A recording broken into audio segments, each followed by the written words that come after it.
Romains chapitre 2. Toi qui juges les autres, tu es donc sans excuse, peu importe qui tu es. Tu juges les autres, mais tu fais comme eux. Alors, en jugeant, c'est toi-même que tu condamnes. Oui, nous le savons, Dieu juge avec vérité ceux qui agissent ainsi. Toi, tu juges ceux qui font ces choses-là, mais tu fais comme eux. À ton avis, est-ce que tu vas échapper au jugement de Dieu? Dieu est très bon, très patient. Il sait attendre. Est-ce que tu t'en moques? Cette bonté de Dieu te pousse à changer ta vie. Tu ne le sais donc pas. Tu refuses de comprendre. Tu ne veux pas changer.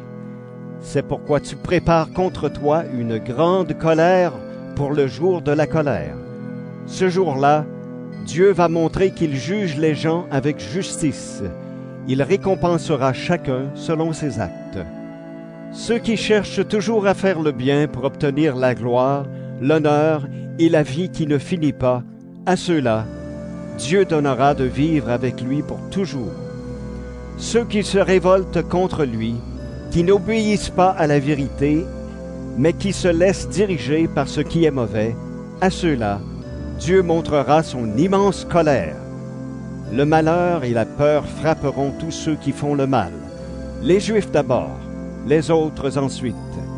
Au contraire, Dieu donnera la gloire, l'honneur et la paix à tous ceux qui font le bien, aux Juifs d'abord, aux autres ensuite. En effet, Dieu ne fait pas de différence entre les gens. Tous ceux qui commettent des péchés sans connaître la loi de Moïse mourront aussi, même s'ils n'ont pas cette loi. Mais tous ceux qui commettent des péchés en connaissant la loi de Moïse seront jugés par cette loi. Ceux qui se contentent d'écouter la loi de Moïse ne sont pas justes aux yeux de Dieu, mais Dieu rendra justes ceux qui obéissent à cette loi. Ceux qui ne sont pas juifs ne connaissent pas la loi de Moïse. Pourtant, certains font naturellement ce que cette loi commande. Ces gens-là n'ont pas de loi, ils sont une loi pour eux-mêmes.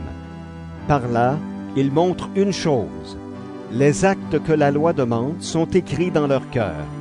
Leur conscience est témoin de cela.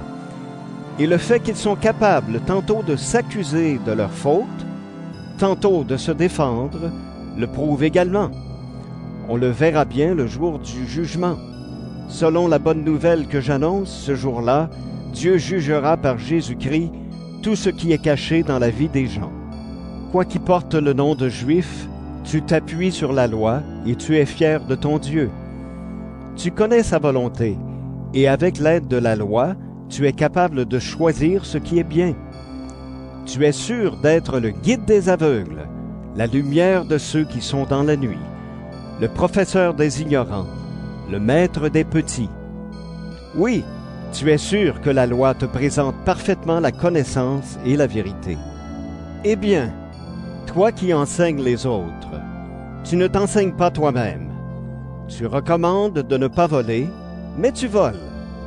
Tu interdis l'adultère, mais toi, tu le commets. Tu détestes les faux dieux, mais tu voles ce qui est dans leur temple. Tu es fier d'avoir la loi, mais tu n'obéis pas à la loi. Et par là, tu enlèves à Dieu son honneur. En effet, dans les livres saints, on lit: À cause de vous, ceux qui ne sont pas juifs insultent le nom de Dieu. C'est vrai, quand tu fais ce que la loi demande, la circoncision est utile. Mais quand tu n'obéis pas à la loi, même si tu es circoncis, tu es comme un homme qui n'est pas circoncis. Supposons ceci. Un homme n'est pas circoncis, mais il obéit à la loi de Dieu. Est-ce que Dieu ne va pas faire comme s'il était circoncis? Cet homme-là n'est pas circoncis dans son corps, mais il obéit à la loi. Eh bien, c'est lui qui te jugera, toi qui n'obéis pas à la loi.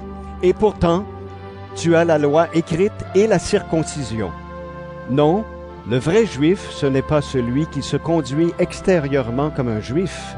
Et la vraie circoncision, ce n'est pas la marque faite sur le corps. Le vrai juif, c'est celui qui est juif au-dedans.